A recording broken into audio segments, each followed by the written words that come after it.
Now listen, in case you haven't heard, presidential candidate 2020 Elizabeth Warren, Democrat, has announced that she is in full support of what she's calling a child care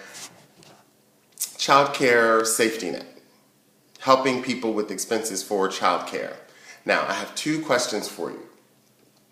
Given that the gender pay gap has really been identified as a motherhood tax, a tax that mothers pay for taking time out to have children and being given responsibility as the main caregiver for children, all those things that take away from women being 100%, as they say, 110% men devoted to their careers.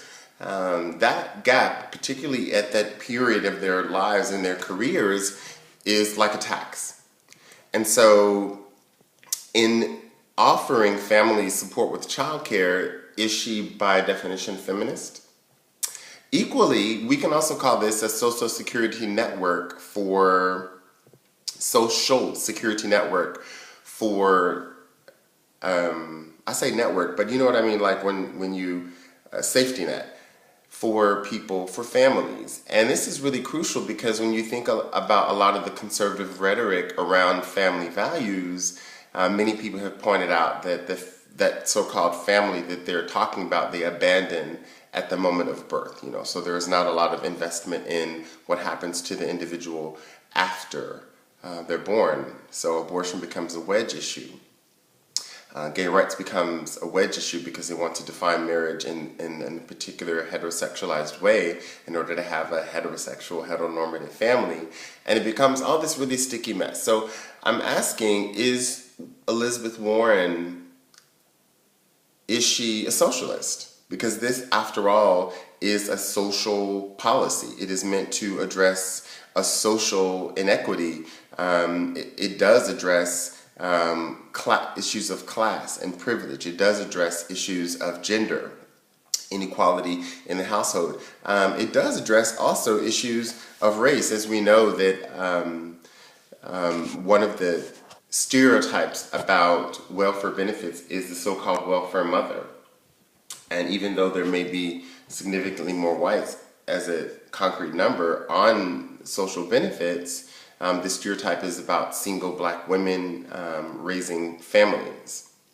And so imagine if such a person were to have child care support. Imagine how the society would be transformed when more people could invest in their own skills and not just work a job and actually upgrade themselves. If there were actually opportunities for working class people in particular to find professional skills, certifications, and not just the university route. So these are the things that I want you to be on the lookout for. But first and foremost, peep this. Is Elizabeth Warren a feminist, and is she a socialist?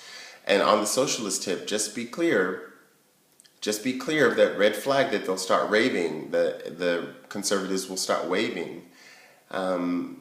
It's ironic because while we say that we are anti-communist, and our current leader seems to be more in line with tyrannist, and so-called communist places of the parts of the world. We're talking about our former allies. And I say former allies because we're treating the EU, UK like they're could be taken for granted. And so this relationship becomes less dependable even though we have cultural ties. But I ask this because this socialism red flag that and communist red flag that even the man in office talked about at the State of the Union, the delayed State of the Union address. This also is the rhetoric that shut down Mrs. Clinton's proposal for universal health care back in the 90s. This socialist red flag is, not so ironically, what springboard Ronald Reagan into politics. Remember that anti-communist rhetoric that he produced as an actor on a record, and then I'm told went door to door telling people to listen to it and talk about anti-communism. And at that time we know that Black civil rights was being linked to communism also. So, and that was just, on the tail end of that McCarthyism era, which was a witch hunt for so-called socialists and communists. So we have a long and torrid history with this.